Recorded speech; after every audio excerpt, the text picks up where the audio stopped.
Hello, Marky Dragon, also known as Marcus Eikenberry in real life, and today I am back on the big camera. Woo! So, this is my camera, which I haven't been using a lot because of computer problems. Because it's a pro camera, it requires pro software, and my computer was just throwing all kinds of fits. Well, I think I have that fixed. Good thing, too, because it's going to be very expensive to replace that computer if I couldn't figure it out, and I think I've got that licked now. So, hopefully, no more wind noise.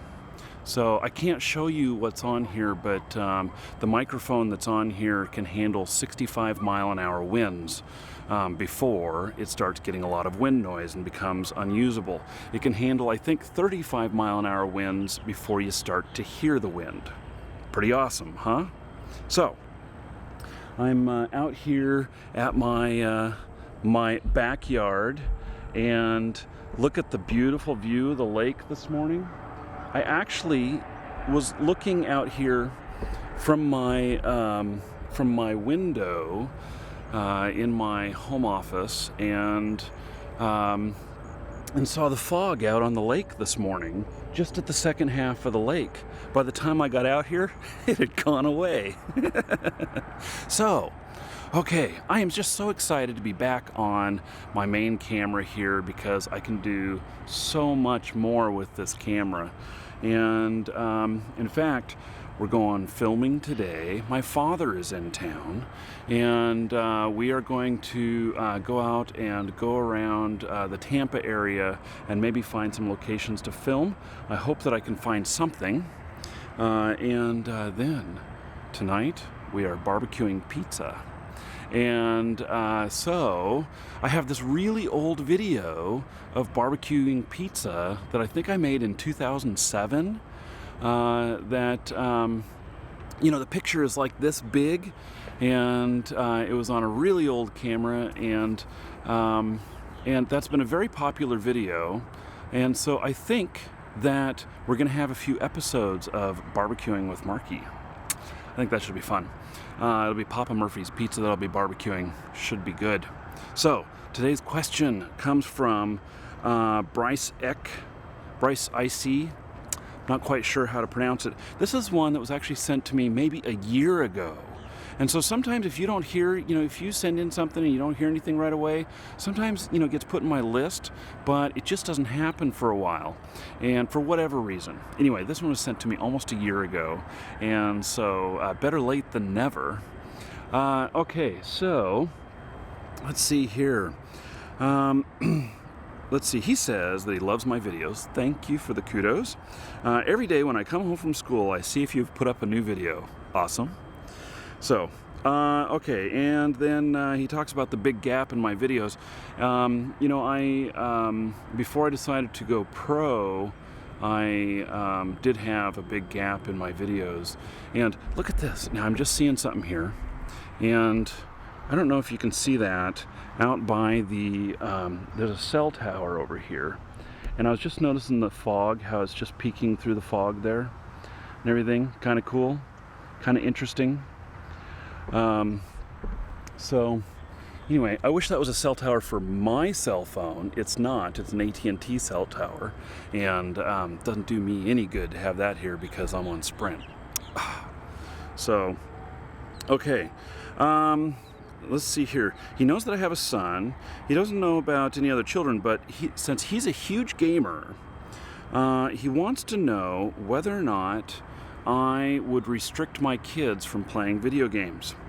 And he's like, you must know what happens if you get addicted. Well, yes. And play video games too long and too much. Did your parents ever try to limit you? How did you react? My mom tries to limit me.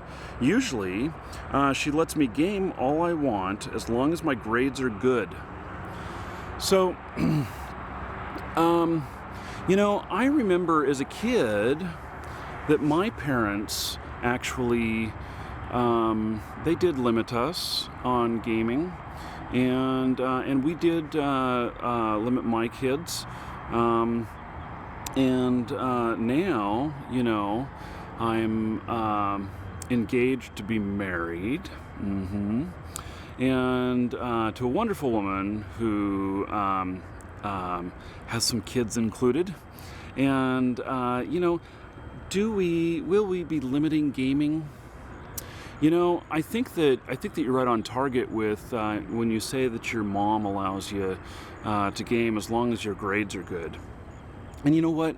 This is something that this is a term that I use quite often in business, and I don't ever cuss in my videos. At least I try not to. Although I've been playing a lot of War Z lately, and it seems to the cuss words keep falling out of my mouth every time somebody kills me. I can't wait to do the marathon for War Z. It's coming up November 5th. And so anyway, we have a saying in business that a buddy of mine and I kind of came up with, and it has to do with being upstat. And upstat is a term for statistically up, which typically is a good thing. When you're measuring in like sales and stuff, and you want sales to be higher. My goodness, that is a loud vehicle over there. Those are tires that I'm hearing. You must be running huge mud tires. Annoying as hell.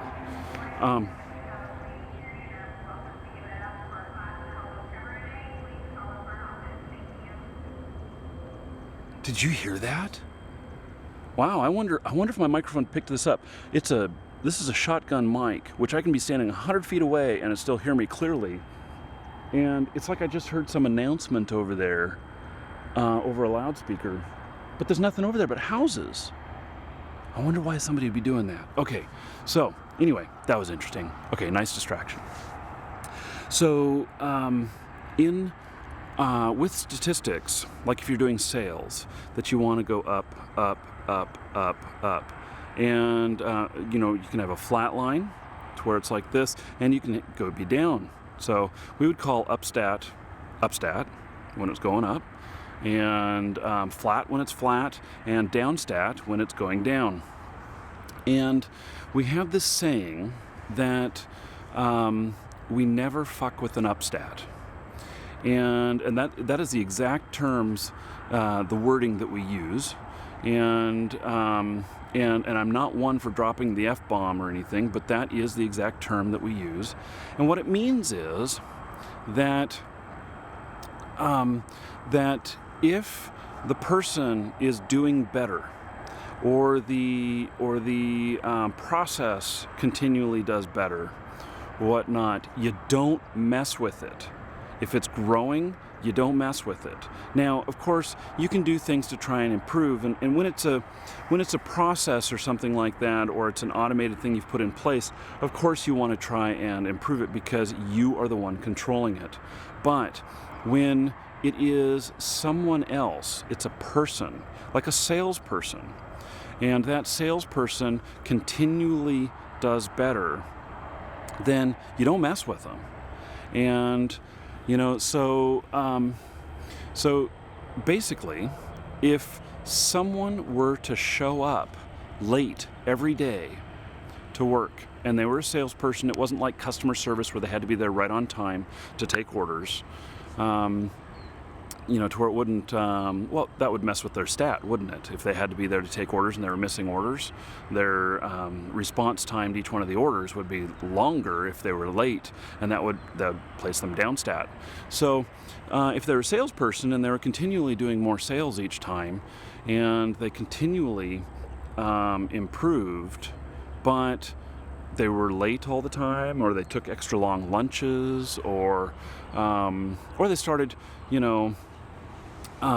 taking lunches with customers and stuff, but that was producing more sales, and they were using company money for that, we would not mess with that. Not at all. And if they started doing, real lavish lunches and everything, $100 for 2 people, stuff like that, but their sales were continually going up, I wouldn't mess with that. I would just increase their budget, not even talk to them about it. I can tell you that some of the guys that I know in the industry who do like payment processing and everything, that the sales guys, you would not believe the types of dinners I've gone to with these guys. And they are dropping money, company money, that is in enormous dollars, a couple $1,000s for dinner. And going out to a very fine restaurant where everybody's paying, $50, $75 a plate. And then they start busting out bottles of wine that are $100, $200 each. And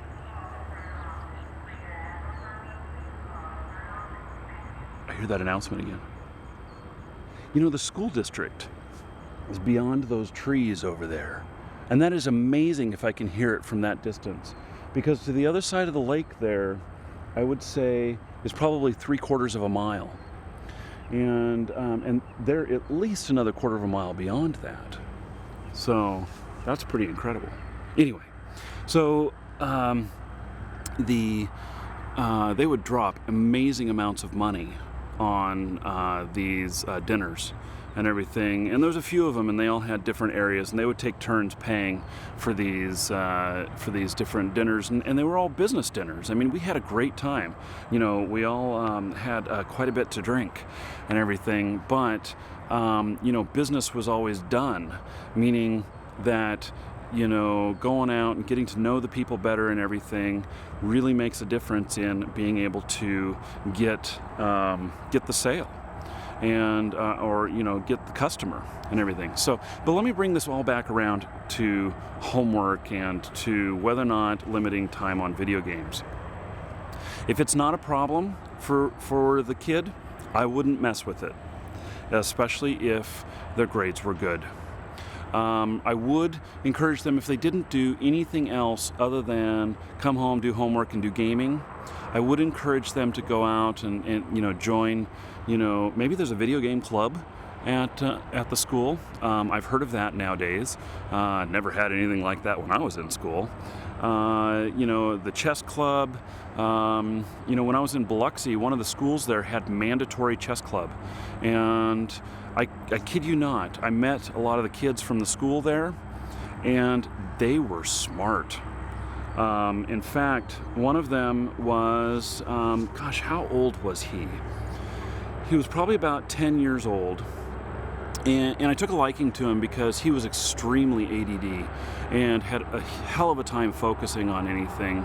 And him and his mom were working out, medications and stuff like that, to help control that, to help him get focused. Kind of like I've talked about how I use Ritalin sometimes, and for my ADD, not illegally.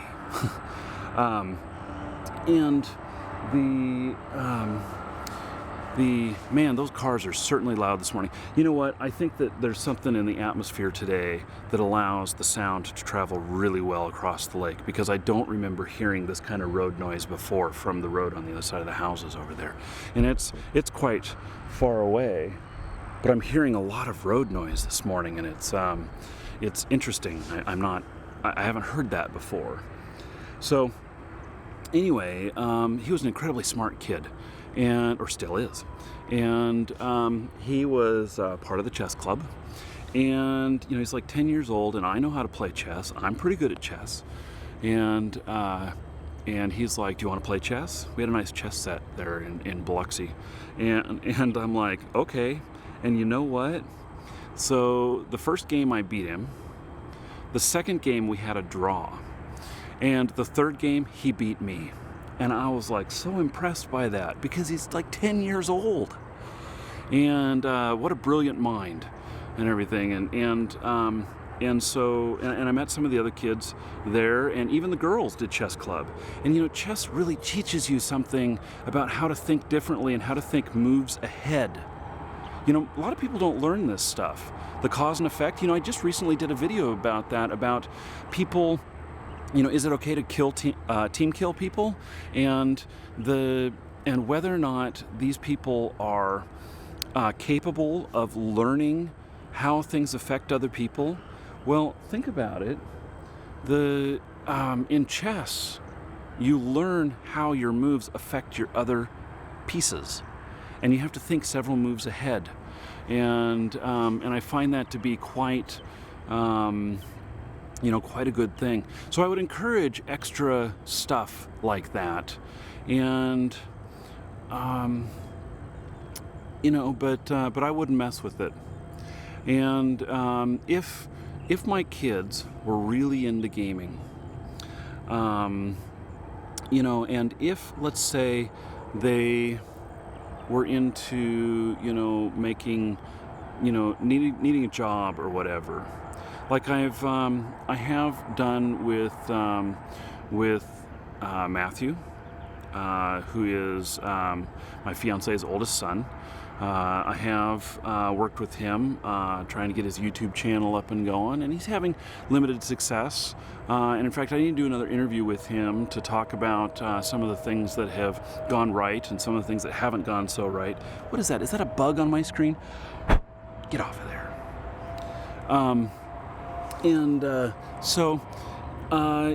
Ooh, look at that. Oh my God, I am so ADD, and it's so much fun. And some people tell me that, Marcus, you got to control that. And I don't know if you can see that. Look at the fog coming off the water as the sun is coming up and everything. Isn't that cool? I mean, stuff like that just really thrills me, all this nature stuff. And so, I am easily distracted. I know. So, anyway, so just keep that in mind. So if you're a student and you love to play your video games, get good grades, make sure you're doing other stuff other than just gaming all the time. If you are gonna do gaming all the time, add some other components to it. And what I mean by that is, so maybe do YouTube gameplay videos like I'm doing, and get enough traffic so that you can get signed with a network so you can get paid for it.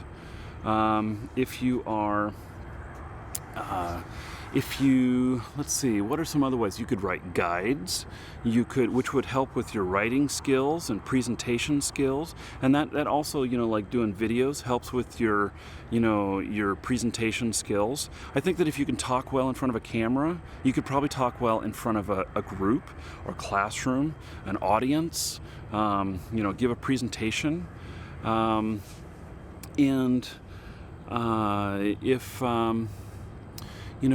so then there's like reaction times, working on that. There is stuff like, learning how to modify games.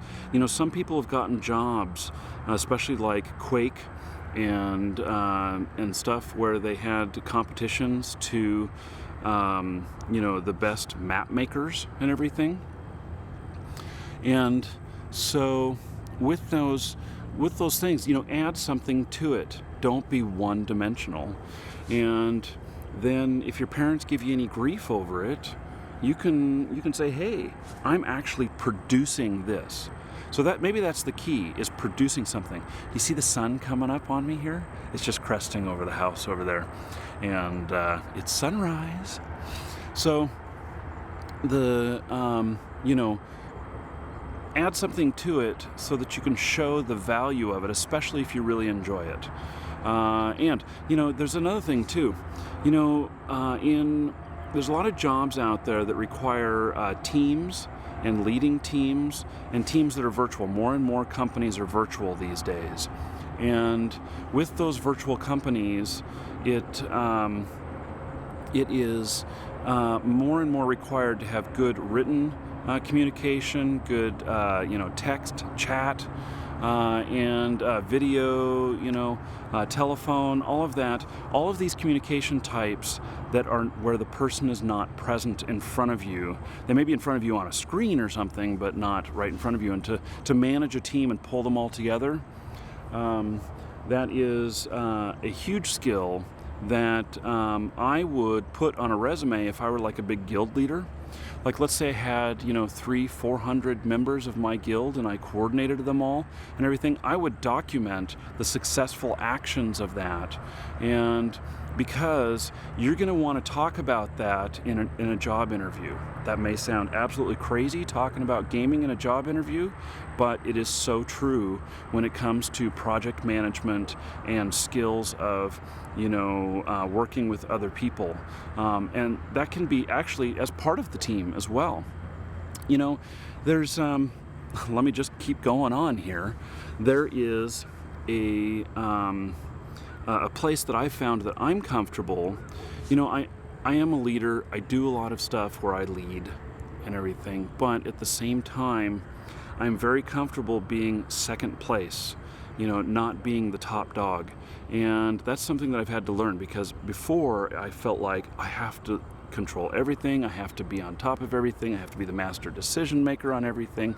And I've learned that if you are good at what you do and the other person is good and you trust them, that it's okay to be in the second position, to be the fallback person and such. So anyway, that is my thoughts on this subject. I know you probably got a hell of a lot more than what you were thinking of, but that's how this goes. So anyway, look at this. Okay, final parting shot here. Let's look at the water over here again. See the sun coming up, and I'm just thrilled with how the grass is all lit up there, and the water, the mist coming off the water and everything. I think it's because it's warming up the water. It must be, because that's where the sun is shining, is where it's doing that. So anyway, that is this morning's episode. I'm Marky Dragon. Take care.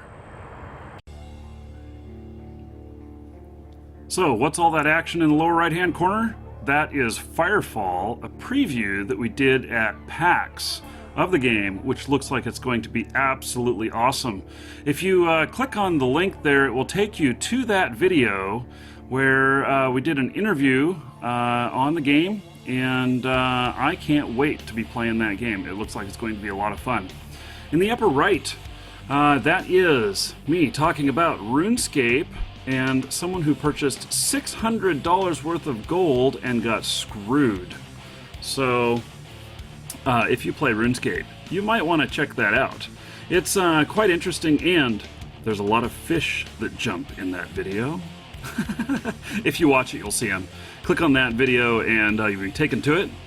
Now, in the lower left is the announcement of the Marky Dragon Show. It's the official announcement for the Marky Dragon Show, and the Marky Dragon Show is designed because there are people who like, subscribing to my channel, but they don't want all the gameplay stuff. So, the Marky Dragon Show is just commentary. You can subscribe to that, and you'll be alerted when each new commentary is posted, which is usually twice a day at 9 a.m. Central Time and 7 p.m. Central Time. In the upper left, do you have trouble with lag in any of the games that you're playing? That is a video that I shot a couple of years ago talking about What the Fast. What the Fast has gotten pretty big nowadays. They actually have quite a great service, and what I'm showing there is how it actually works. And it works by eliminating several hops in your connection between the game server and you. And I use a Stargate analogy, where you go like through Choppa Eyes to hop from planet to planet to planet. Anyway, check it out. If you are like in Europe playing on US servers or the other way around, I can show you how it may help you out, and they have a free trial, in fact, which I linked to from the description in that video. So just click that video there. Now, if one last thing about the Marky Dragon Show, if you only want the Marky Dragon Show and you don't want the gameplay, then do click the lower left-hand corner. That will take you to the show's homepage, and it will you'll have a chance to subscribe to just that show, and it'll be only commentary for you. So, thanks for watching this far. I'm Marky Dragon. Take care.